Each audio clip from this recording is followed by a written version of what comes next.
We are Okay, so I live. think we're live, but we're a little bit early, so we can probably yap a little bit for like a good minute so that we don't deceive the viewers who are 1 minute late or on time, rather. Did you watch Djokovic versus Sinner, by Dinner. the way? Yeah, Yeah. I need Yeah. to watch it again. Yeah, I need to I watch it again. It's actually crazy. I had to draft an apology letter to Djokovic Yeah, because I watched the first set and yeah. I turned it off. I actually turned it off because I felt like I've seen it too many times before. Yes, But kind of like yes. waking up to Carlos being in a five setter was I was shocked when it turned out that yeah, the Djokovic is very much alive. Anyways, I think this is, we're on time now. We can start the show. So welcome back to the FPL Script. This is season 4, episode 15. It's been a 7-week break, I think. Or in terms of like regions around the world, I mean, I'm no longer in Asia, but Shaden still is. So thank I you still for have. Yeah, taking the time. And this is our Gameweek 24 preview, plus sort of a reaction in terms of the double Gameweek news. yeah. Hi everyone. So yeah, like Fran said, we took a long break. If you want to have a reason for it, basically, we decided not to pod until I got a green arrow, and it took much longer than we thought it would. So yeah, I think we can chalk it up to that. But yeah, finally we have a green arrow, and yeah, I have to thank Patrick Dorgo for that. Unfortunately, he got injured. Some people, I mean, a large number of people actually bought him just after that goal, prior to actually getting the news that he is injured, and we officially have confirmation today from Carrick that he's going to be out for a period of time. Which I mean, yeah, let's not jump into semantics, but it's kind of crazy the Yeah. way these things are worded. So other than that, I mean, O'Reilly, yeah, I mean, I don't even feel that much when O'Reilly gets a clean sheet now because we were promised so much. I remember the last pod we did or the pod before where we spoke about O'Reilly being like the top defender for XGI per 90. I think other than Munoz, maybe he was second or maybe he was first. I don't No, he remember was like flat out the first order. at one point. Yeah. Yeah, he was first. Okay, yeah, fair enough. And now we can no longer verify, so we just have to go off our memories. RIP FBref. So yeah, other than that, I mean, I bought Rice for Tavernier this week. Again, unfortunate with Tavernier, he was going to be that I said for at least a couple of weeks who would have been like low EO and could have gotten some points out of him, but it is what it is, and Enzo penalty. But yeah, captaining AKT man. I mean, these leagues were so useless for me. It's crazy how useless they were. I could have literally just not done anything and gotten literally the same amount of points because Foden would have played instead of Rice, and I would have had Holland captain. So exactly the same number of points as I actually ended up getting. What No, about you, that's Fran? fair. Yeah, but you did still get a pretty big fat green arrow, which is nice, right? Yeah, I mean Soboslai, right? And Soboslai, you own Soboslai as well, so that's why I kept Soboslai for you because it's like All we've right. owned him for so many weeks and Yeah. there's like nothing to show for it. So finally, after a 0-pointer last week versus Burnley, we finally have something to talk about this week. Yeah, I mean, with my own team, you got 52 points, right? For anyone who's listening on audio, you're at 261k right now, just to kind of refresh things. I'm at 29k. Had a couple reds, not 9 in a row, like yourself, but I had, I think, 4 or 5, 46 points this week. No Dorgu, but I had Anderson, who also got 8 points. Also kept Nico O'Reilly all this long. I have sold him now for Harry Maguire. You can roast me for it in a moment. But yeah, I mean, I used the leak to get a Saka captain, so that 1 point gain is just so good. I just can't wait for Yeah, Haaland to outscore me this week, where I'm not gonna have a 1 point gain, and that's pretty much it. Like I think I was fortunate that I went for Bruno like 1 week earlier than yeah, most, and to be honest, like I mean, yeah. obviously, speaking with Kaza, like I think everyone's top line last week must have been some sort of Tavernier line. I was kind of Yeah. encouraged to just not do it because I knew everyone else would. And the fact that I had a Bruno line not too far out that I kind of had to make for myself, like I had to get to Mukiele Hmm. myself, but he's kind of worked out quite nicely. I probably would have felt better at the end of the day going Chalaba. But then I almost think that Liam Rosenior's benching of him in versus Napoli kind of justified why I didn't do it. Plus, our defense actually looks a little bit pedestrian, but not that Sunderland's is amazing, but that's kind of where I've found myself. So I've almost moved away from very expensive defense, I think, which a lot of our kind of friends and the engaged field have, like players like Tarkovsky and Hmm. Virgil. So I guess like purposely go for quite expensive picks. And I do think the Tavernier injury helps with like my ability to do this, because when you have someone who's so broken in Tavernier's price point, it kind of just immediately reduces the value of money within the game. So I kind of feel like what I'm trying to do now, I guess, is like thread the needle between, using my TV, trying to get a pretty strong team like in the attacking positions, whilst kind of cheapening out as much as possible within defense while still having what is a real defense, right? Like players like Muke and Anderson getting DEFCON consistently, honestly, are not too shabby at all. So that's kind of the position that I put myself in. Did you make any free like early free transfers this week yourself? No. I mean, it. I mean, I don't want to call it early, but it was earlier than the deadline. So when I saw that Foden was dropping, I just waited for the game week to the Champions League match day to end. Just made sure that Holland, Van Dijk, people that were playing from my team are not injured. Good thing that none of my Arsenal players played, so it didn't even matter with that game against Kairat Almaty. So I just made the move because and Foden dropped after that. So yeah, at least I saved. I think I lost. I think 0.3 on Foden, which is crazy. If I literally could have just not gone for him, and I would Wow, get so I much didn't think better. about that. That's so Yeah, deplorable. yeah. That's disgusting. I got I got literally 0 goals, 0 assists from Foden. Yeah, yeah. Oh man, the most So essential asset of the game. You got 0 goals and 0 assists from all him. right, that's Shocking, crazy. shocking stuff. And yeah, go to AKTK, man. I mean, honestly, like we didn't speak I'm about actually it because glad we obviously. didn't pod over that period of games, man. How Oh yeah, horrendous was that? Like, I guess you damn. could you can talk about how bad Ekitike was a pick. Ekitike was a pick was like, with the most recent benching, but like honestly, Yeah. like it really should not have been so painful. But it is what it is. Was your top line at ever near to Enzo? No, Last I never had Tavernier, right? Oh, sorry, Yeah. the week before. Sorry. So Uh, you didn't even buy him. Oh, yeah, I never bought him. okay. Okay. No, it wasn't. I mean, like that's why that's Yeah, also yeah, why I yeah. don't have Enzo in Gameweek 24, right? A lot of people bought Enzo just because they Hmm. had Tavernier. So I Yes, guess they've yes. been quite lucky that they had kind of have like these two back-to-back pen goals. Um, like where you just perfectly get. What was the other one? Was in Champions League though, right? No, but Tavernier got the penalty goal, right? So Oh, yeah. those back to back. Yeah, Okay. yeah. I thought you meant like Enzo got two penalties. That's why I was thinking No, that. it's Yeah, true. Yeah, he fair. did get one in the Champions League as well. Bless him. Yeah. Yeah, so it's been pretty painful, but kind of resuscitating the team now. And I made two early moves, like one that was really early, one that was not really early. I just did Foden to Enzo to dodge the first price drop for Foden, because the first price drop within this week would have impacted my sell value. So I just went for Enzo, and the way that I almost thought about it was that actually I didn't really mind wildcarding on 24 anyways with two free transfers. So if let's say the Champions League football would have completely ruined my team for whatever reason, I was prepared to wildcard. I think two free transfers really like good money in the bank, like sorry, good sell value, kind of made me feel like I could just do it. But I got away with it, voting Tanso so far. And then I also did Nico O'Reilly to Maguire, just to dodge the O'Reilly price drop as well. And to be honest, I actually think O'Reilly's actually going to start versus Tottenham. But Yes. Maguire kind of has similar expected value. And I now still have a route towards Lafay to Mbumo. So that's kind of what I've left to myself. A lot of money in the Oh. bank, and then just like a super move if Arsenal beats Chelsea or qualifies rather in the EFL Cup. So if that happens, then Lafay to Mbumo is getting sent. Um, and yeah, So hopefully. will it be a triple captaincy in 26? Are you thinking about that? I don't know. Like, are we talking Saka or Gabriel? Saka, I mean, you own Saka, so Saka will definitely have the most Yeah, expected value of all players. I won't be. I won't be going for a Saka TCL. I think. Okay. I'm not sure. I mean, I have to think about it more. It'd be nice if he actually gave me like any enthusiasm at all, but probably not. Yeah, not looking forward to it. We'll just Now, yeah, cap him. fair. All right, so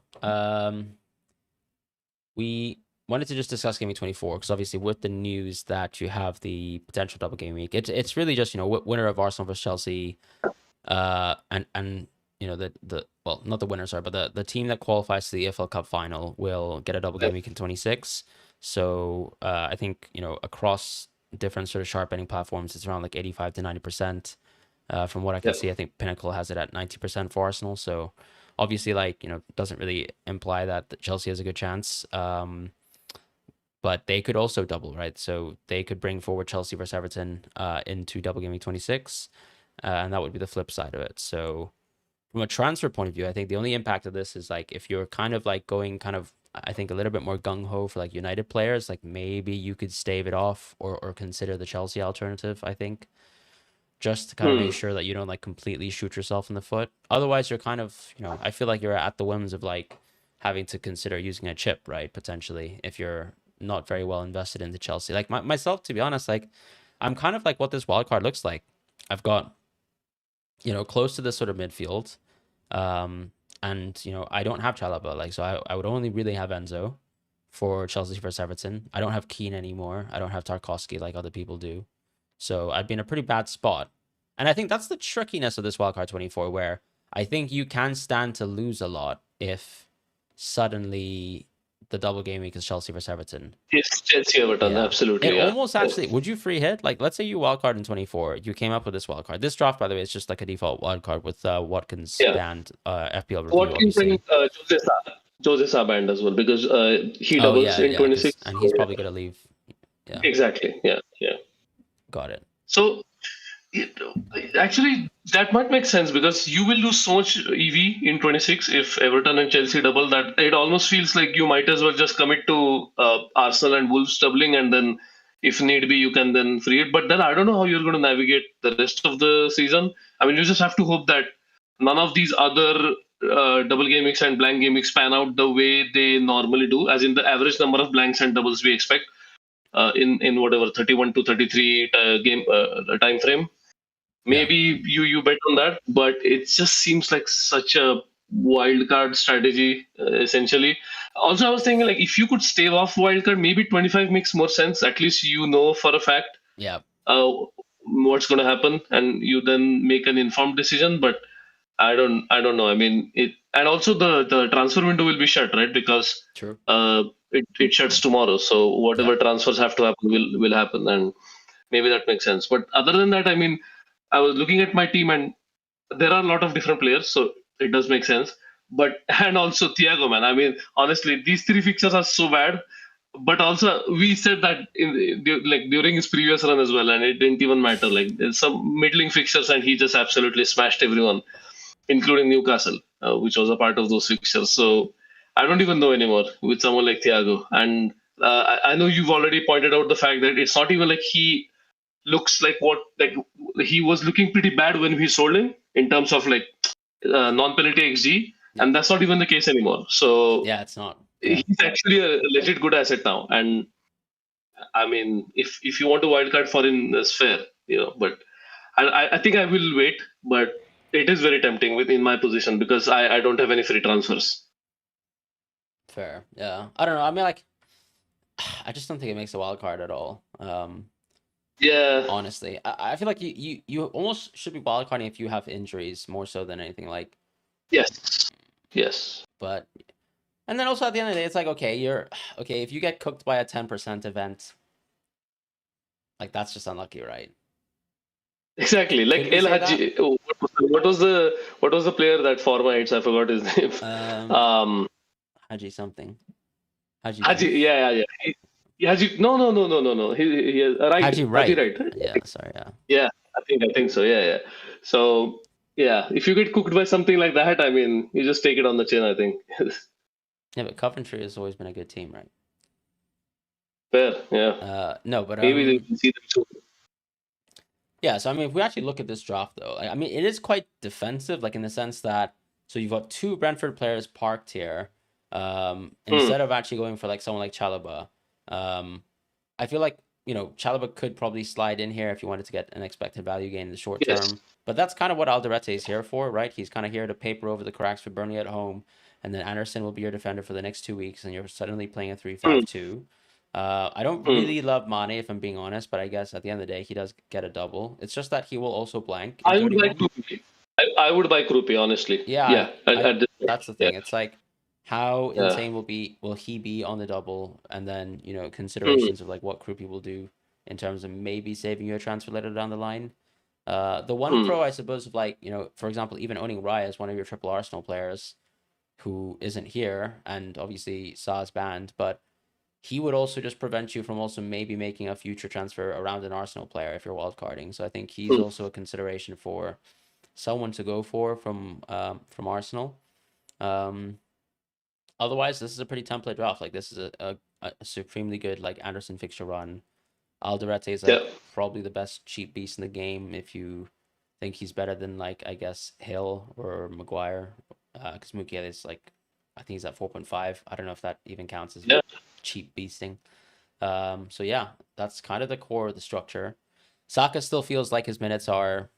I think they look strong now, especially with Madueke's like performances in the games where he's been allowed to play football has been pretty poor now, I think, for a while. Not that Saka's played well, but still a pretty noticeable gap there. Yeah, but it doesn't matter, right? If someone is to displace Saka, then they need to outperform him. If both of Yeah, them are playing bad, Saka's still the one who's going to play. So exactly. Yeah. it doesn't even matter. So I completely agree with that. I just so if I were to look at the games, and we briefly discussed this yesterday, where the only like run of games where I feel like maybe there's like reduced minutes again. Mm, You have to decide if it's going to be reduced minutes in both or he's going to get. But I also feel like maybe it's the FA Cup game that yeah. will determine everything. Yeah. Yeah. Um, yeah, because if you kind of look at Arsenal's schedule, so if they beat Chelsea in the Carabao Cup, he's gonna play Sunderland no matter what. Hmm. I think you force him to play Brentford, and then he's rested for Wigan Athletic in the FA Cup. They Yeah. don't really have fixtures in around that game anymore because they're top 8 in the Champions League, obviously. And then from that point Yes. on, it's like pretty smooth sailing until basically like Brighton versus Arsenal territory, which I think like once Hmm. again it's like if you're prioritizing Saka for most of the games and every game matters because they're still honestly continuously dropping points, and their lead is not as secure as it once looked, then yeah, things look pretty good. Calafiori actually is, I guess, the one Arsenal pick I'd probably say who you don't see on this draft here that I'd actually consider as well. I mean, would you, for example, let's say if you're wildcarding today, would you go Rice over Saka, or would you go Saka still yourself? I would go Rice because I bought Rice, with the knowledge that I could also have gone for Saka Mm-hmm. if I would have gone for a different line. So I do prefer him, but also I feel like that's partly because I have played a lot of team value in recent weeks.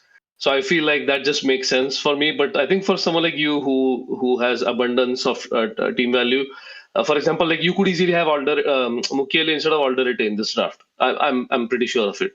So you could potentially have Saka over Rice, and I still believe there is more value in Saka. Sorry, especially because let's say Havertz is back and he's going to now play consistent minutes. He got 45 minutes against Kairat Almaty on Wednesday.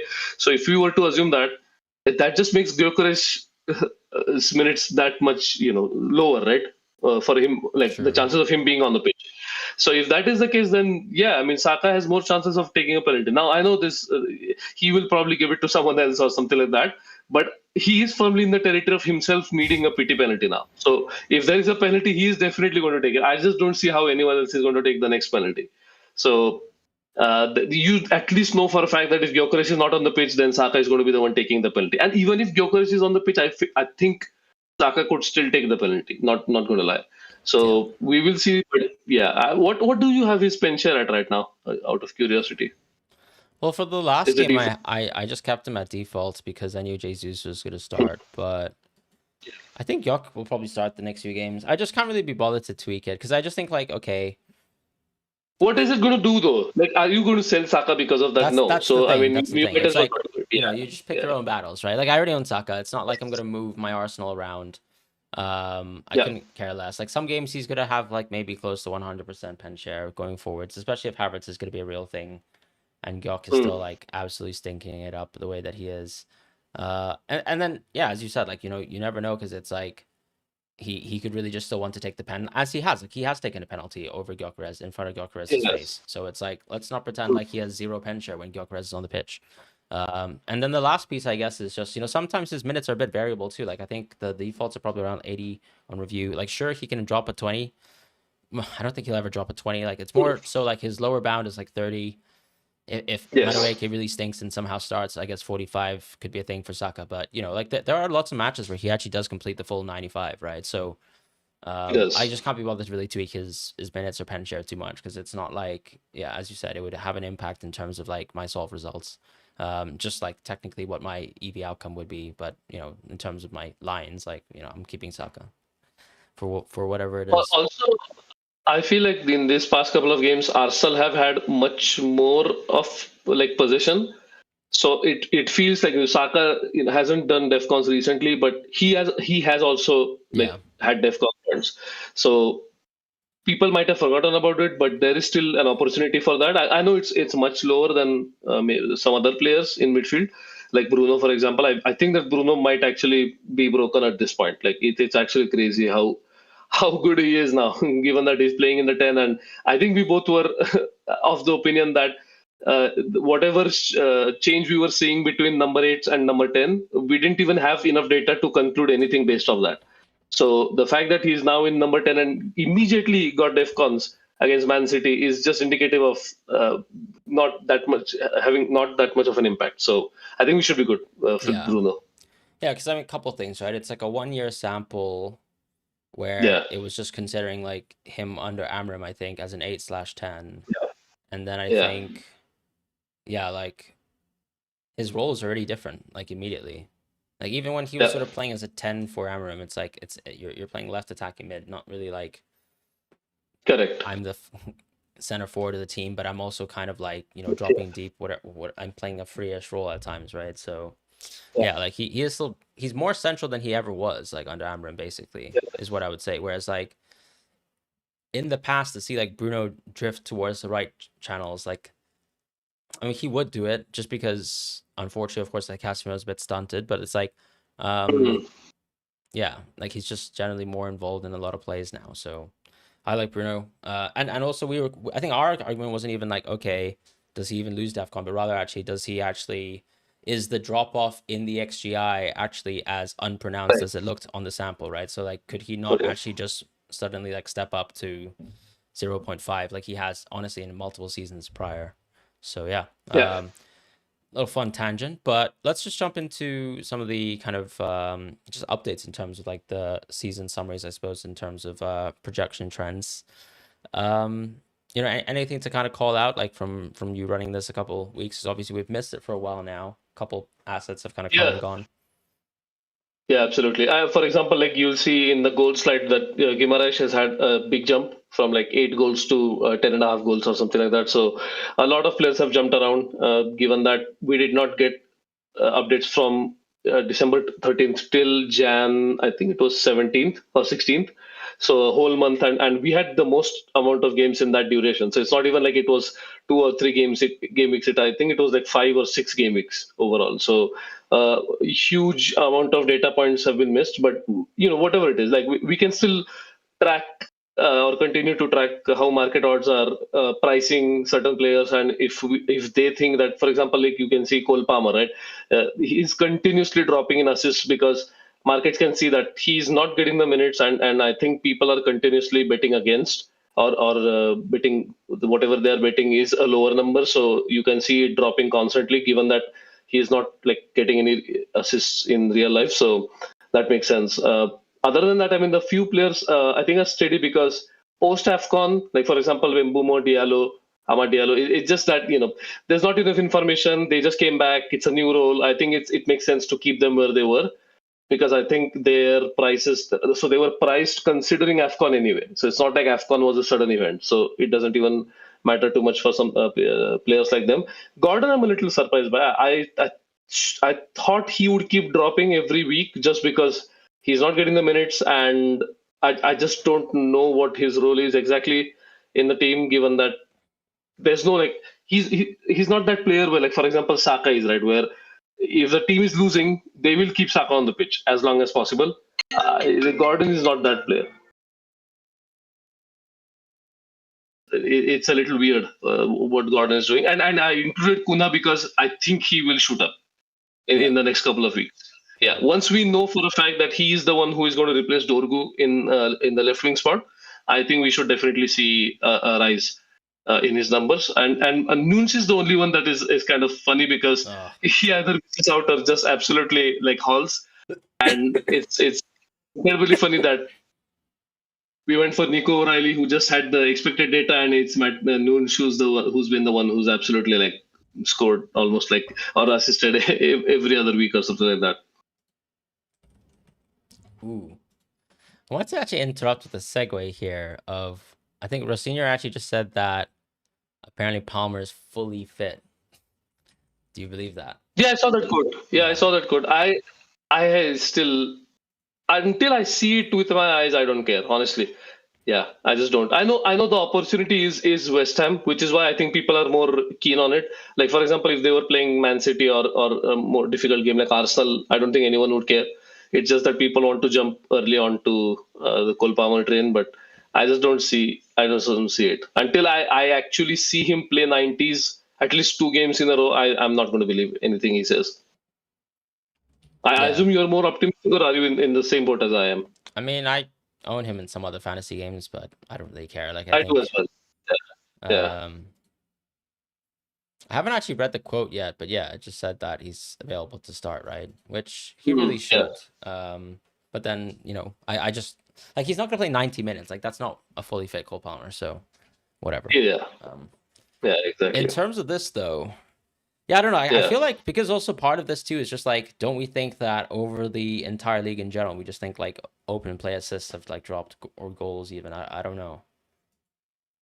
Like, I almost feel like a lot of the players here who are like open play-ish players have gotten their numbers like taxed a fair bit. Yes. Also, Soboslai is the other end of the spectrum, right? Who I think is now probably going to be relying solely on set piece assists, which makes sense. And that is more consistent now than open play. Exactly. I mean, even on the second assist list, I mean, like, this is like a deplorable list of players. Like, I don't Barren think absolutely. Yeah, it's just so bad. I mean, I try to include players that are fantasy relevant, but like, there's nothing to talk about. It's basically every single player, honest, like, except for the first one, which is Ekitike, every single player on that list has gone down because they did not assist last week. That's it. It's simple as that. So there's actually nothing deep about it. Then we can probably move on to goals. Okay. So for goals, I mean, Calvert-Lewin is still hanging about. He did get, I think the biggest boost of all players was Calvert-Lewin, because the last data point was at 8, and then when he came back, it was like around 15, which was January 17th. So yeah, but Palmer hasn't dropped too much in goals, also because I think he scored. So that, I think, is a primary factor why he has kind of stayed at around that point of 8 to 9 goals. But other than that, again, I think Gyökeres, it's just sad to see that because Mateta is out, the closest player to Thiago now is Mo Salah, and the so far column is just diabolical, man. Honestly, like, what is this? Is anyone going to score any goals? Like, what? Why? I mean, yikes! It's just so sad. Man, I don't know. Like, when I watch Salah play, it's still like, what are we doing here? Yeah, it is a bit sad. And then Boom is encouraging here as well, right? Because again, he scored, obviously, which is why his numbers have gone up. But I just feel like he might end up being one of those players where he's either going to play center forward or he's going to play on the right wing. So you don't care. Like, the expected value is baked in, considering like the expected value bakes in his role as a right winger. So it doesn't even matter. Like, if he plays center forward, he might get less minutes, but he's going to get more goal share. So maybe it sort of averages out and you sort of get the same expected value. But I think anyone that buys him, I'm on board with that. Honestly, the 2 subs don't throw me off at all. It just feels like those were extremely like situational subs, where both times we were trying to manage the game in a sense, because I believe we were leading both times. Yeah, because Torgu scored in the 50th minute and they didn't equalize till, I think, 84 or something like that. So, and Mbeumo got subbed around 68, I think. So yeah, 67. It just makes sense. Yeah. So I'm not going to conclude anything until I see like Fulham and other games. definitively. So if you want, you can hold off this week, but I think he is a good buy. Yeah, I mean, yeah, this list is poor, as you said. But I think, like, chiefly, I guess it's like, really, it's like, what's actually giving people goals is penalties. Because it's like, when I look at someone like a João Pedro on this list who, is a center forward for Chelsea. I mean, the goals left in the rest of the season are pretty paltry here. And he's obviously someone who's like very interesting to people, right? Because of course he's like in a hot moment of form, whatever you take that away from. And then Gordon, gosh, I mean, like, once again, like, he's kind of just being held up by penalties, right? You just think over the course of the rest of the 100%. games, he'll just get a couple penalties. But yeah, these are bleak numbers. Also, before we move on, Bowen is the last one. So he definitively has a large pen share now, but you still see that. Yeah, I'm surprised the he's boost not gone up by higher, right? Yeah. Exactly. His boost is only because of the goal he scored against Sunderland. It's not an additional boost. So I don't know if it's because they are waiting for the transfer window to end to make sure that Bowen is the one who is on penalties, or I mean, I don't know what could be the driving factor. Maybe it's that his goals are going up, but at the same time the team strength is coming down. So essentially, it's a balancing act. But it's very strange to me that he didn't go up by at least like 2 goals or something like that. So very weird. Yeah. Page 2 is quite interesting. Just obviously someone who has actually been prolific this season. Semenyo is still a little bit low. So I kind of think it goes back to little things like, no pen share for City. But the Doku injury really helps him, I would think. So I'm kind of surprised he's not just about made page 1. Because I feel like if I was to compare his minutes to some of the players here on this list, like, I mean, like, I would be shocked if he doesn't play more minutes than like a Cunha or a Krupi, for example. So we'll see how things go. I actually feel so blue-balled by no longer owning Semenyo. It actually hurts. And I could have even done it last week if I was a bit more bold, I guess, like in wanting a captain that wasn't Saka, but I kind of thought Saka would play a lot of minutes. So it is what it is. I mean, he seems like he's kind of primed to have a good sort of minutes outlay here for City. But I think maybe part of it too, sometimes the market's just a little bit, they're always a bit pessimistic on like guessing City minutes, right? So I just think, like, so someone asking where's Semenyo in the chat, I feel like part of it is just the bookies are a little bit cautious with minutes with City players. But actually, like, if you believe that he's going to get a lot of minutes, I think he should be at, overscoring this number expectation here. That's my opinion. Otherwise, yeah, I mean, you mentioned, obviously, since we haven't seen this in a while, Guimaraes is like, shot up here. Wilson as well to an extent. But yeah, I mean, not too many goals projected for the rest of the season either. Kind of if we compare that to assists. Absolutely, yeah. Marvin's actually made a couple transfers. Bowen, Bruno, and Bumo in. I mean, looks pretty good. I mean, they're all page 1 players. And you've got full pen share. Wait, is Semenyo out? Oh, Semenyo. No, I took Semenyo out a long time ago, if that's the question in chat. But unless there's a press conference. Wow. Is there a press conference? Yo. What? No, surely not. That's not news, is it? Oh, no, I think maybe they thought you sold Semenyo last week or something like that, Well, no, I sold him like ages ago when he was still a Bournemouth player, unfortunately. But yeah, that's pretty much it. Goals too. We've kind of, I mean, anyone interesting here? I actually want to say Harry Wilson, especially since FBRF is gone. But like, he actually has really good MPXG this season. No, I mean, he does. The problem is the one he inevitably ends up scoring from is the worst possible chance. So that's the jarring bit. But I do agree. Yeah, but that doesn't matter, right? That's the thing. It's like I feel like people are like, oh well, he scored 10 goals from 0.92 xG. Well, he hasn't just had 0.92 xG, and that's simply not how it works. Anyways, yeah. I mean, for you, I think Krupi, right? Krupi is probably the best one on here, and he's probably going to be a permanent fixture till the end of the season. I don't see how he's going to go down a lot in terms of projected goals. He might just shoot up, based on pen share. Again, we don't know how much pen share is contributing. We'll find out once we know who's taking penalties now.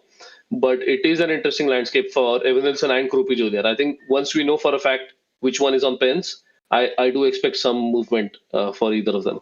Yeah, that's a good point, actually. I'd love it if Krupi took, and I hope he takes. I think he should, honestly. Like, it's not even like, I think based Evan on Nelson record? has had matches. Yeah. Agreed. All right.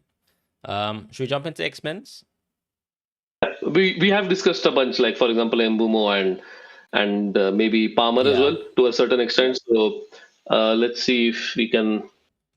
Well, I'll go probably through just some pick out some teams. niche players that I've been thinking about like over the last few weeks. Yeah. You know, I think Hill's Maguire. actually someone. Yeah, Maguire. Okay, let's start with Maguire. Fine. You think he's not nailed, and I get that. But like, okay, what makes him not nailed? Is it Delict? Is it Yoro? Okay, so until Delict is back, I don't think there's a problem. That's my guess. That's it. Yeah, I'm fully on board with that.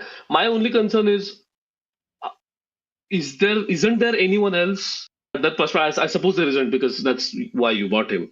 But I was thinking, like, would there not be, like, for example, Dallo, right? Like, your TV is so high. I think you probably could have afforded someone like Dallo. Nah, but it is the allure of.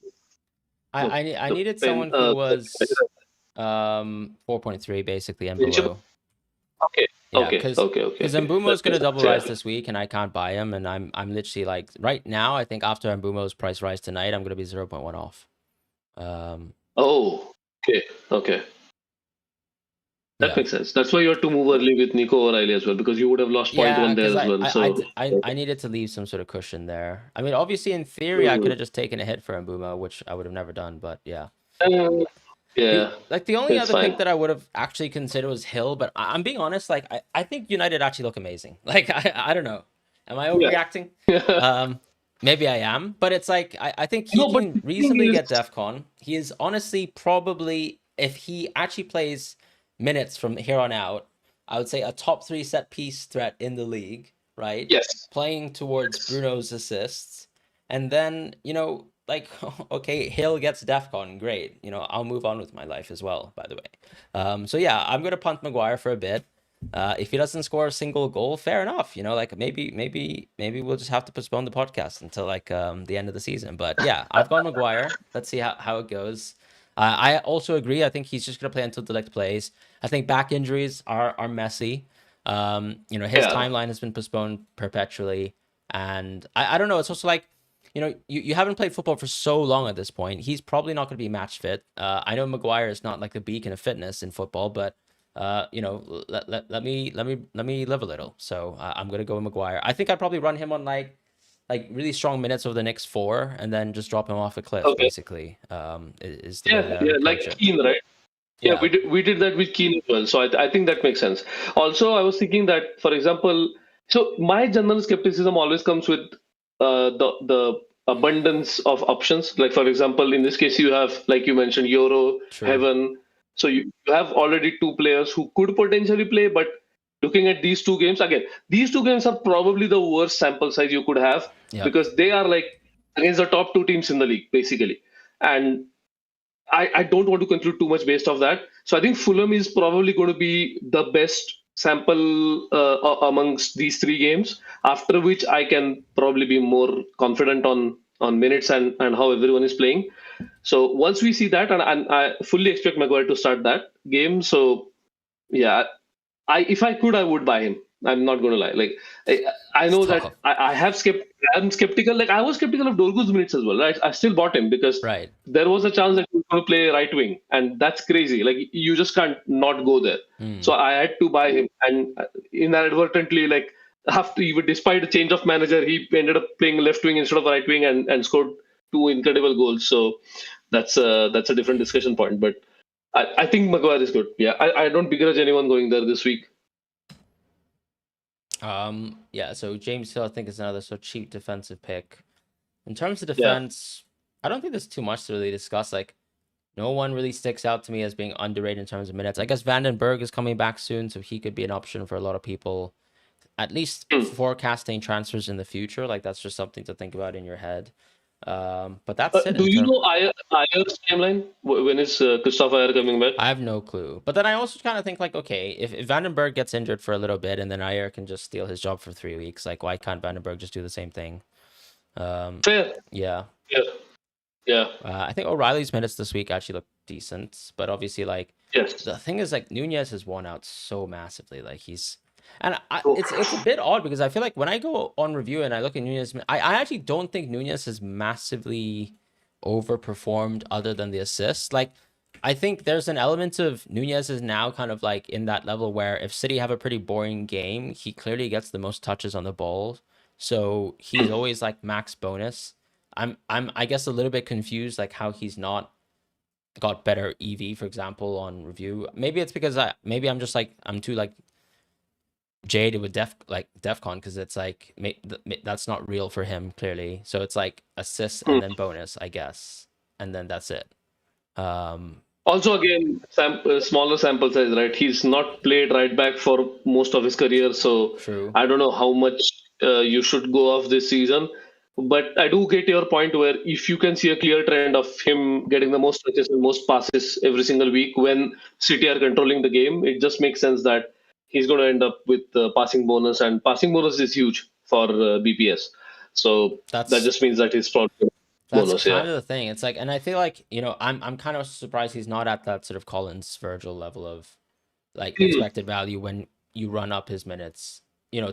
I guess in much the same way that when O'Reilly, for example, when we bought him, we kind of thought that's the level of player we could feasibly be buying if the minutes, fell, and they did fall. They just didn't, accumulate. So that's defense. In midfield, I think like it's less of an X-Men's corner thing. It's more of a pen share thing. I think Enzo is someone who's like definitely like underrated in terms of like value, right now because it's like, and we were discussing this actually before the call, but it's like I just struggle to kind of believe Palmer has perfect minutes from here on out. Like, I mean, he's only been back for a bit. He was sort of stopped from being in the Crystal Palace squad like literally almost like 6 days ago. Enzo's just gonna have more pen share than I think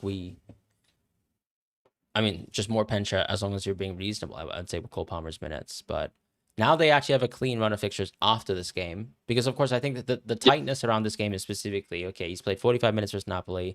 We'll have to play versus West Ham. Probably will start there. Probably come off early, and then actually he'll have to be going again for Arsenal because I'm imagining that they're going to. And this is something that's difficult, I guess, with a new manager coming in, because I guess like I don't know what the expectations are. I don't know what Chelsea want from the EFL Cup.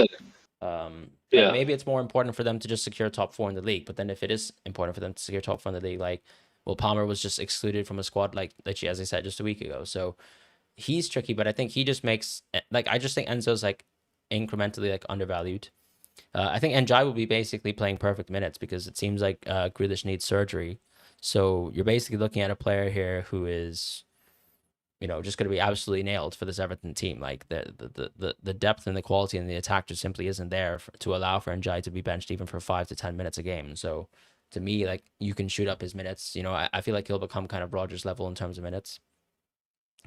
Dango, I think, is actually underrated. I know Mo actually went for him last week. I think he was kind of fortunate that Damsgaard got injured, but honestly, as soon as Damsgaard came off the pitch, Dango was basically setting the world alight. Like, I think he's like such a big addition to the squad that's actually kind of like already hummed during AFCON, if you can say that, with both Shade and Thiago. Like both those two players were amazing during AFCON in terms of underlyings, in terms of performances, just in terms of the amount of volume of chances that they're creating in between themselves. So if you add Dango to that sort of puzzle, he's definitely going to be very, very interesting for us soon.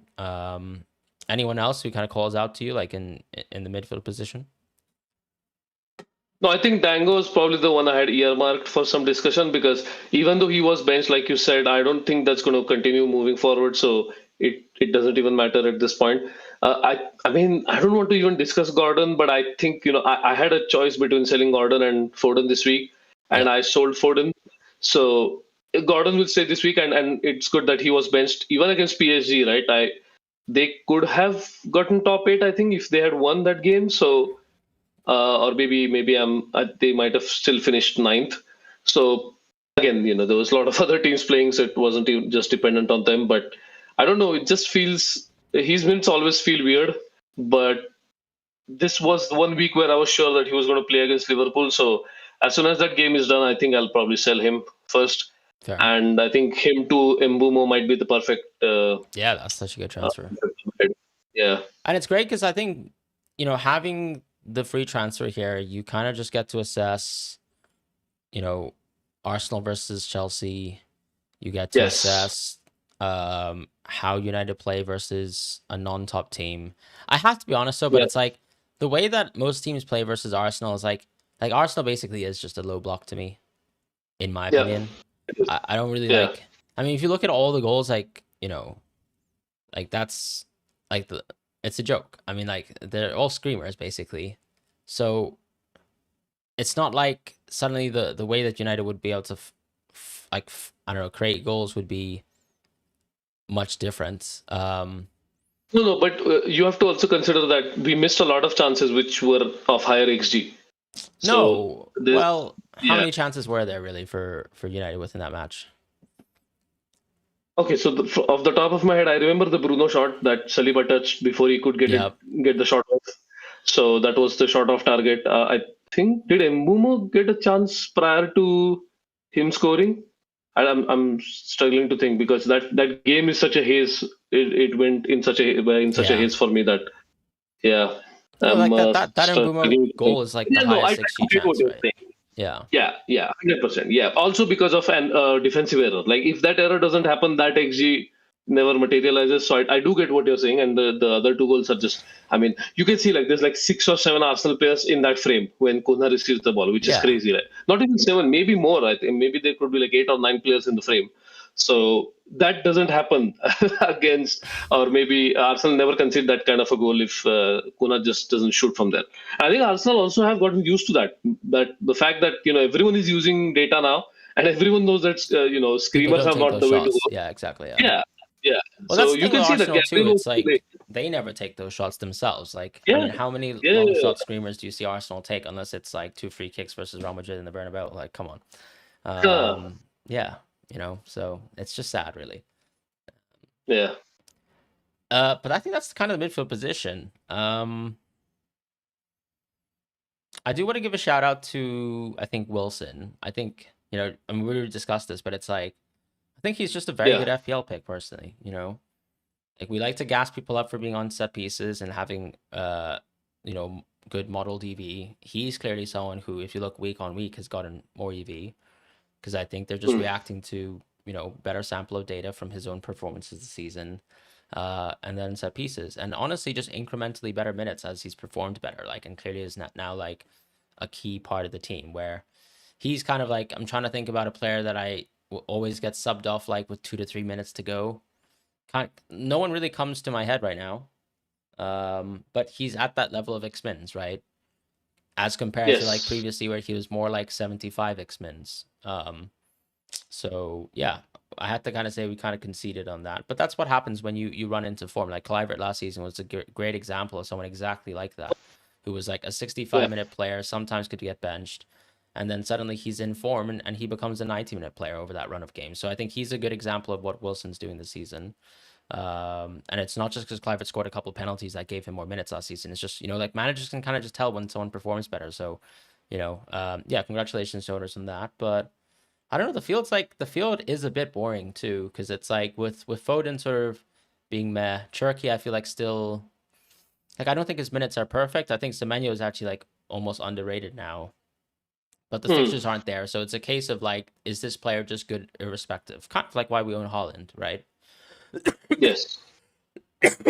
And then I think Crystal Palace is probably the team where we think the team strength is tanking the absolute most. I feel every week I check Richard's EV and it just somehow my expected value for Burnley and Wolves is getting lower. And I'm but it's Burnley and Wolves, so can you stop doing this to me? So yeah. I also feel in the forward landscape, you have JSL and Mateta who are now in a state of suspension basically until their situations are resolved.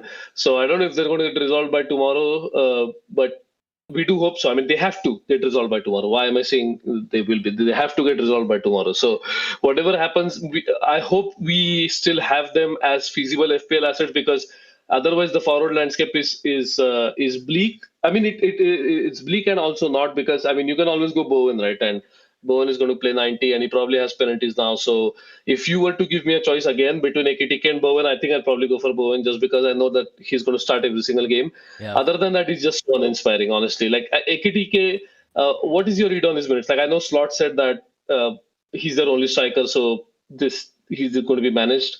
But do you see him getting rested like in the easier games? Because fortunately, Liverpool don't have extra playoff games. Well, yeah, that's the pro, right? I feel like his minutes from here on out should be close to perfect unless he needs to be used for the FA Cup game, because the FA Cup game, I believe, is versus Brighton. So that's one of those like instances where, for example, like when we brought Saka up as an example, Saka's basically at the exact same position as Ekitike, where seemingly both these players can't play 3 games of football in a week. But the thing is, you can rest Saka versus, honestly, is it Wigan, I think, that they're playing. So like, sure, you can do that, but you can't really. I don't know. Can you bench Ekitike versus Brighton? Because when they played without Ekitike and Wirtz versus Barnsley, I mean, they're literally struggling to even play that football game out. So yeah, like I don't really know. I feel like I can't even call it because we've seen Slot, for example, throw cup games this season, like in the FL Cup versus Palace. Yes. But then it's like the FA Cup's a bit more serious, and I think like at this point you're almost fighting for every result because he's also sort of fighting for his job. Maybe I'm like over emphasizing that, but yeah, I almost think like I will probably have to just make a decision at around that Brighton game, and maybe it's like if he starts versus Brighton, then I can just transfer him out because. The way I see it is actually Ekitike has close to perfect minutes, from here on out, really. And I think it's still plausible. Then maybe I don't need to ever go Thiago. That sounds like a bit of cope for me. So I think there's a crunch point for me to just make that move on 27.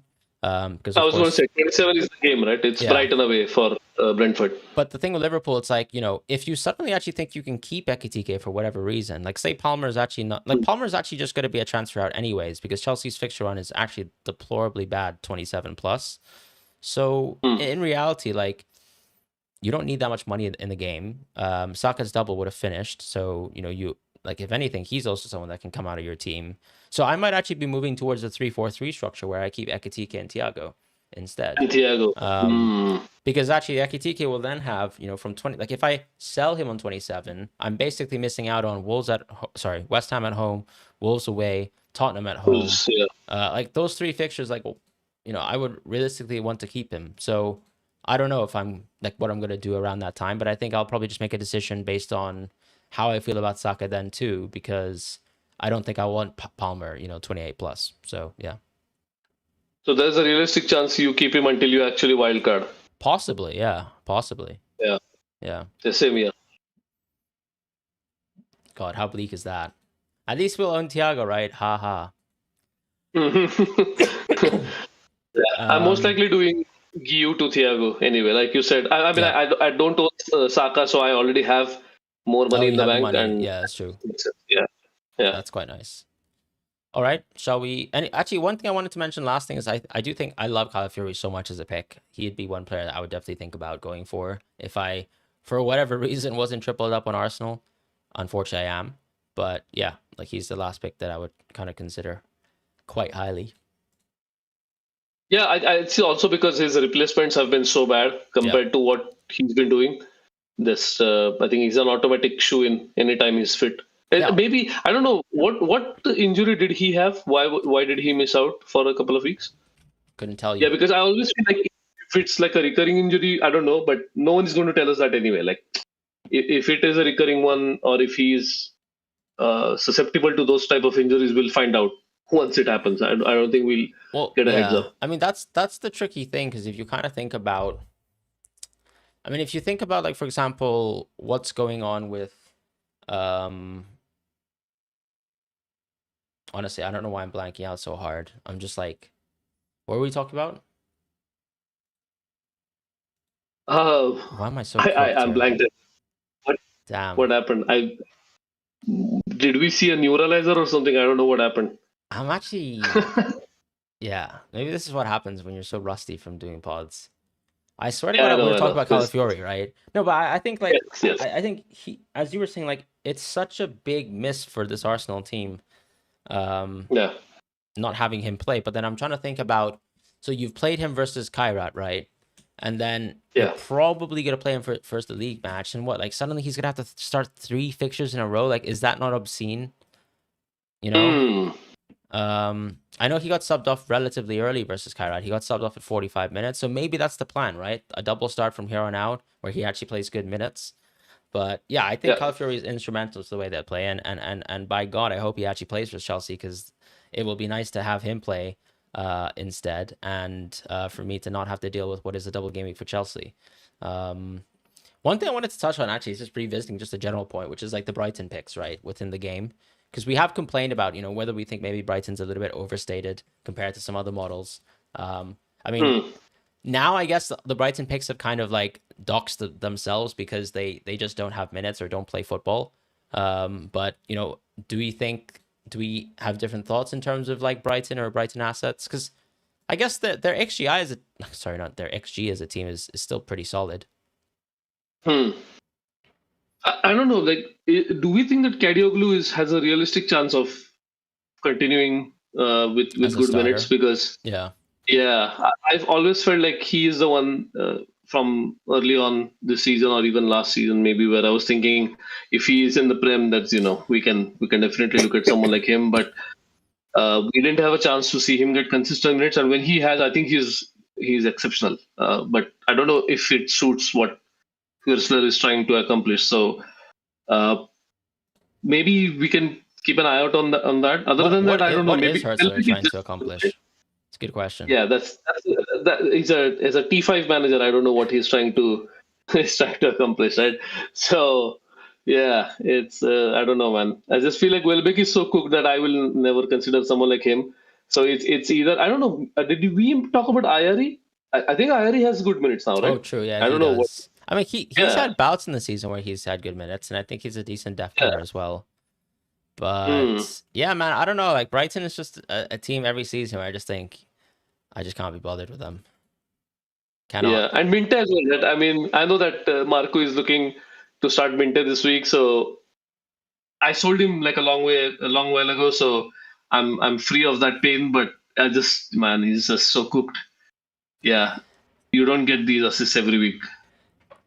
Phantom assist. Shocker. You can't just like stand in around different spots and then have the ball bounce off of you, and then someone will be like, oh, he's got good XGI. Well, now he doesn't. So yeah, there you go. There you have it. But he looks good at Arsenal, coming off as a substitute 1 game, right? And that's very important for X-Men's, by the way, if you own Minte. So yep. I'd probably hold, because that performance was just so good, really. Yeah. On a serious note, shall we talk about Zubimendi minutes? No, I'm joking. I think that's it, right? Like, in terms of the 4 positions, really bleak. I think Evan Nilsson's actually quite a serious pick. I don't think the pen share is necessarily serious. Like, every week I just log on and I have to kind of like manually just go boop, boop, boop, boop. Like, in terms of Watkins, Evan Nilsson, and I'm just like, okay, great. That's like half the job in terms of, can we not get that fixed, by the way? Is it not possible? No. So what I told a couple of other people I talked to about review is what you can do is, once you know how much expected value you are gaining from it, you just adjust minutes. Yeah, I know. Yeah, I do the same thing too, but it's like it is painful. It is. Because also, like, the thing sometimes is like, okay, because we tend to hold picks for an extremely long time.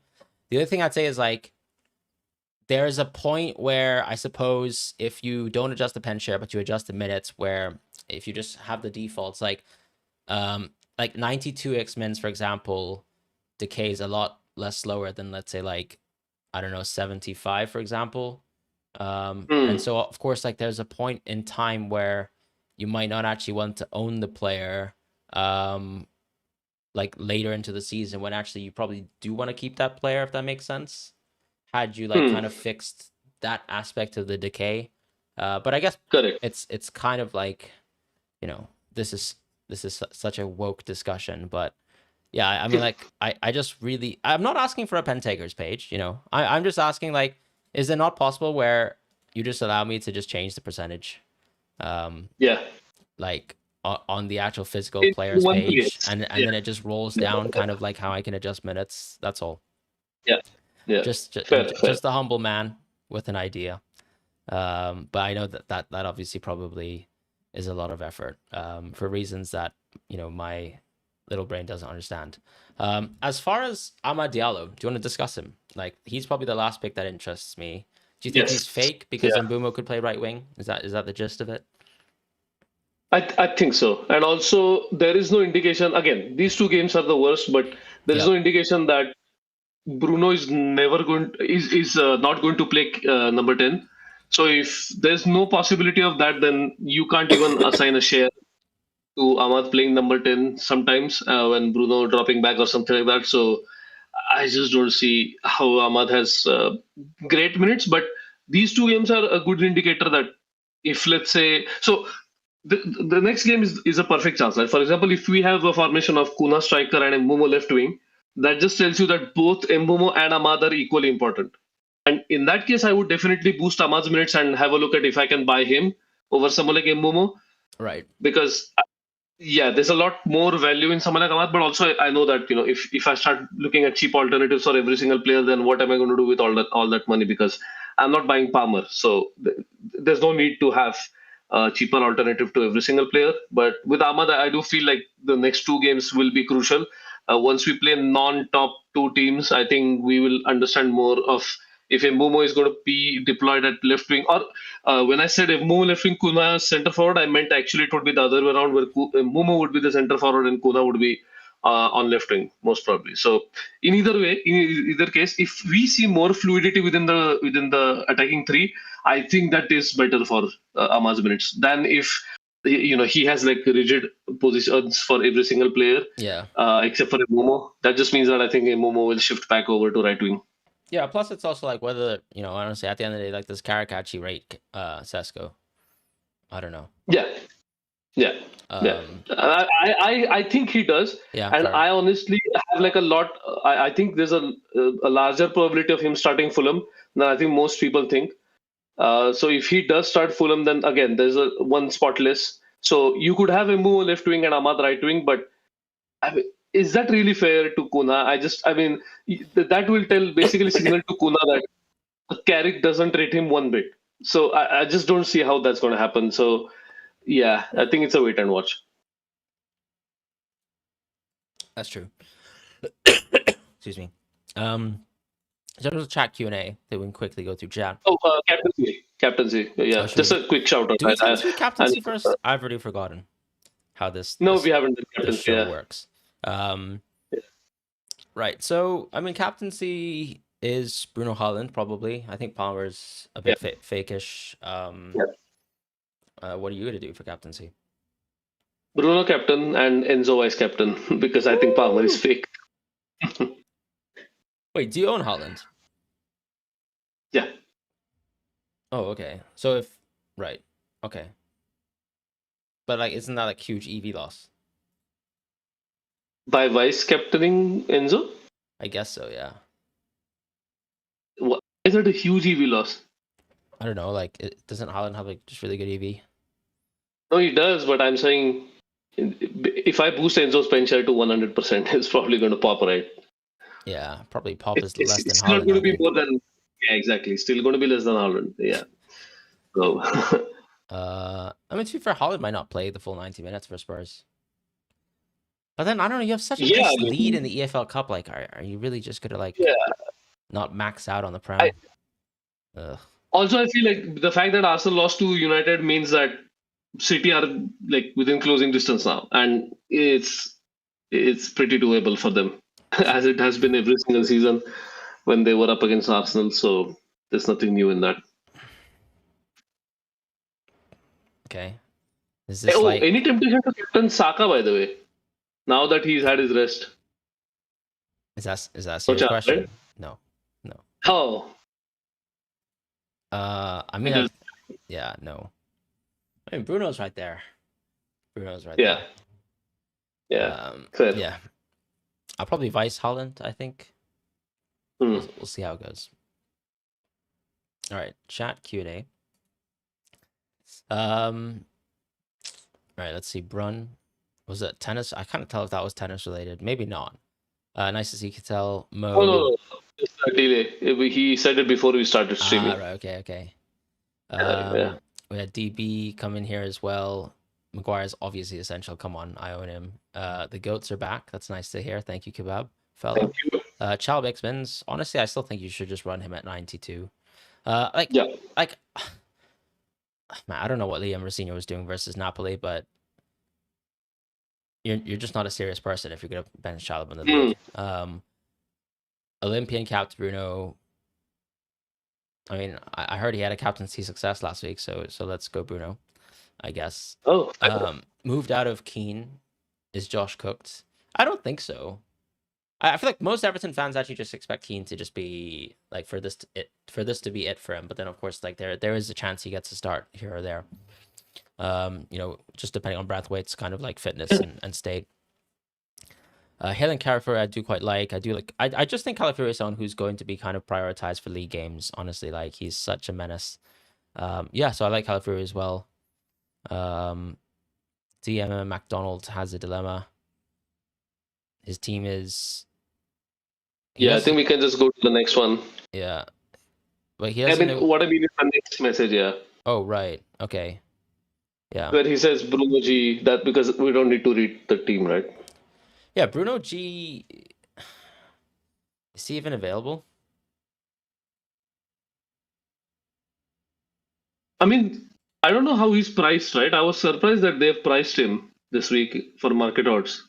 So there seems to be a chance he could make it. True. Yeah. Well, I guess because it's because also like it's not expected to be a long-term injury, but but why would you do? Oh, Douglas Luiz, by the way, I have a dream brother. Thanks for the reminder. But yeah, Douglas Luiz, we didn't even discuss him. Sorry. Right? Yeah. Do you think he's real because of Pence? 100%. I think he's real for. Okay. I think he's kind of broken, to be honest. The thing is, do you think he's going to like that many minutes? I just feel like I'm not too certain of the minutes straight away. Yeah, I think that's the small concern. But the thing is, they've got so many injuries, though. So you like look at the squad that they fielded last night, especially since McGinn is still injured. I mean, yeah, they're playing Hemmings in the midfield. Like Douglas Luiz is playing football, I believe. Hot take. Because, for example, like they were even playing in the Newcastle match, right? I think they were still playing like Tielemans, who's injured. I guess obviously like Tielemans and Onana's their pivot when all is good. But they're still playing like Sancho in that match. And so what I'm trying to think is like, is there not going to be a world where they just play Tielemans in the 10 sometimes like they do, and then Douglas Luiz plays with Onana? And then you've got Rodgers like out wide, and Buendia on one of the wing positions because he's like clearly someone who's very playable. That's kind of how I feel like things will go. But we can see and see if that catches on. I would prefer from an Aston Villa perspective to just wait for the Bournemouth game because it's Bournemouth away in Gameweek 25. By that time, you kind of have a better understanding of what this Watkins injury is. And you also have a better understanding of like whether Douglas Luiz is going to play serious football minutes. So yeah, that's what I would do. I don't even want to make like too bold of a call now, but I think he will be on pens. Yeah, fair. All right. I certainly wouldn't be buying Bruno G though. Was that Bruno G to just kind of auto sub Thiago? Oh right, I'd still play Thiago, I think. Bruno and Bumo, Salah Anderson, Douglas Luiz could be a nice midfield too. Yeah, I would just wait for Douglas Luiz. Because another thing too is like, do we even think he's going to be a exceptional def corner? I don't know. I don't remember because his numbers, I don't know. I don't think I have downloaded his data. I need to look at that because he was at Forest, right? So I do have the data. I just need to look at his career numbers. I don't remember looking at his numbers and thinking exceptional def corner. Yeah, I think the main pro actually is that he could be just the out and out set piece taker of the team, which is possible. Yeah, which he has done obviously in the past for Aston Villa. So yeah, it's not going to be a surprise. And he did score an Olympico as well, I think, if I remember correctly. He was just going for goal every single corner that he was taking. I remember a time where he was taking in swinging corners, and every single one he was just trying to score from it. So I mean, he's definitely skilled in that, and that Fair. would definitely boost the expected value. Yeah, sounds good. Yeah. Thoughts on selling Haaland? It almost requires me to think that I would want to buy Salah or Palmer, and I just don't. I don't know. Hmm. Yeah. I don't think it's on the cards for me with that few FTs. Yeah. In terms of Marvin, I think you ultimately sold Mbumo. Semenyo for Mbumo, right? Which I think honestly should net work out to be a better move. As good as I think Semenyo's minutes still are, like I still think Mbumo is probably a better pick, and he doesn't blank simply in Gaming 31. So yeah, I think those moves are plenty good. Hopefully Fulham don't score through a Wilson goal. That would kind of depress me. Captaincy wise, is Spurs or Fulham a better fixture?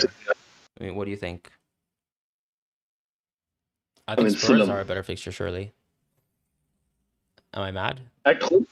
Oh, just No, if you for opponents as yeah, United, right? yeah, yeah, for sure. Yeah, this is it's not even close. Spurs. I don't know how they finished top 8 by the way. That is an incredible achievement. Yeah. I mean, oddly, like Spurs' XGC is actually not awful. It's not. It's not. All I'm saying is like they've just found ways to score in the Yeah. Champions League, and Oh, that's true. it doesn't Yeah, translate. that's true. Well, it's nice that Solanke's back, and scoring Yeah, goals it is. Yeah. in one competition at least. I don't know. I probably still think that Tottenham's an easier match. I don't know. I could be wrong. No, it is for sure. Yeah, yeah. No, I do agree with that. It's just I just thought you were also considering the home and away thing. Oh, right. Yeah. But sorry, I guess I don't know why I was thinking about Bruno the next 2 weeks. But yeah, I guess the question was actually about Haaland. I'm just being stupid. Yeah, home and away, I think just makes Fulham better. And yeah, that's pretty much it. What to do with Rice? The next question. Just hold him. Yeah, I mean, Bumo potential vice double cards. Bumo vice captain is pretty solid, I think. Actually, honestly, I tend to actually like if you own Bruno and Bumo, I really like vicing and Bumo because the only ever situation where you'd get Mbumo is if Bruno doesn't play, and so he's always going to be on penalty. So I always did that when I owned the pair of them, and I think I will going forwards. Okay. Whereas I have to shout out Kazakh who once vice captain Saka for I think 25 minutes versus Bournemouth. So well done there. As far as Haaland, Evanilson, João Pedro is a good front three. I think if you have a lot of free transfers, that's probably a front line that I would go with on a wild card, right? And then I just shift off of them. But you never know if you can get trolled by João Pedro minutes. It does seem like Liam Senior does love him, but yeah. Once again, I don't really know like how Chelsea prioritize like this EFL Cup semi-final second leg. So yeah, it really depends on that as well. Hill, I think, is an all right buy for sure. I can kind of see the argument in terms of Douglas just has to play, but I'm not 100% certain about that, to be honest. If Tielemans is back soon, right? What about Timber? Is he good for his price since Gabriel's too expensive? Would you go actually? Anyway, I would probably go Calafiori, honestly. I would just do it. Would you go Timber first? I would still prefer Timber just because he can play center back and right back, right? And if needed, left back as well. So I just feel like I know that Calafiori did play center back against. Was it Kairat? Yeah, he did. Yeah, because I think it's probably easier to actually come back to football playing center back, I suppose. Yeah, for sure. And also against Kairat, even though they did end up scoring 2 goals against Kepa. Wait, Tielemans is out for 2 months? Oh, man. What?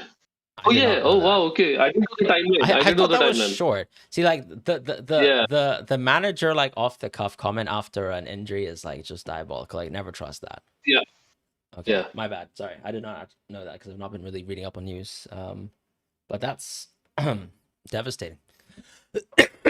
Yeah. In that case, obviously Douglas Luiz is pretty game breaking. But I think for sure. I'm trying to think now. So I maybe just go Douglas Luiz. In Gameweek 25 26, sorry. And then maybe just go for a forward later down the line. I don't know. We'll see. Could be. Yeah. Maybe Tammy Abraham, depending on what is the situation with Watkins as well. So Yeah, no, that's fair. I mean, honestly, for most of the Arsenal picks, like let's say you own Timber, Gabriel, Rice, Saka, like I just feel like there's really no need to sort of yo-yo around those picks. It is honestly completely agree with a that. complete waste of a Just it. transfer unless someone's injured. Yeah. But I just think because Timber's ownership is high, like I would just go Calafiori personally and just save 0.7 million as well. Fair. Yeah. Fair. Yeah. Engage managers will be on Fernandes. You're gonna punt on Ryan. Yeah, I would not touch Ryan until like you saw him play a couple of games, at the bare minimum. Not because I don't think we rate him, but it's just like, I mean, his numbers actually looked really good for the Brasileiro, but like I have no idea like what the minutes will look like early doors. Yeah. Yeah, that's pretty much it. Yeah. One last shout out to I don't know who made me aware, but Darlow, the goalkeeper for Leeds, might be a real thing. Yeah, for sure. Looking at so if anyone is looking on wildcard, that's why we had him on wildcard. It's basically I had to up his minutes just to have him on wildcard. But if you have him as your backup goalkeeper, it's brilliant, right? I mean, Martinez is not the ideal choice for me. Not gonna lie, just because there's no way for me to model his expected injury. The number of times he's gotten injured this season, it's actually unreal. So I would potentially avoid someone like him, but I mean, who would be your alternative? Like maybe Kelleher? I don't know, or maybe just go for Raya, right? I think you are spot on with that. If you just want to like lock in that one spot, I think Raya is still a pretty decent option, even though he is 5.9, which is he's 5.9, yeah. So it's not cheap anymore, but it is what it is. Yeah. Well, I think that's it. Yeah. Sounds good. Thanks everyone for joining. Lamens as a goalkeeper. Lamens. Yeah, I had Lamens in like the solves that I was seeing. I think Lamens draft was like second or third, but then he disappeared after a while. I do agree with that. Yeah. I think Lamens. I would definitely go for Lamens. Yeah. Alrighty. Sweet.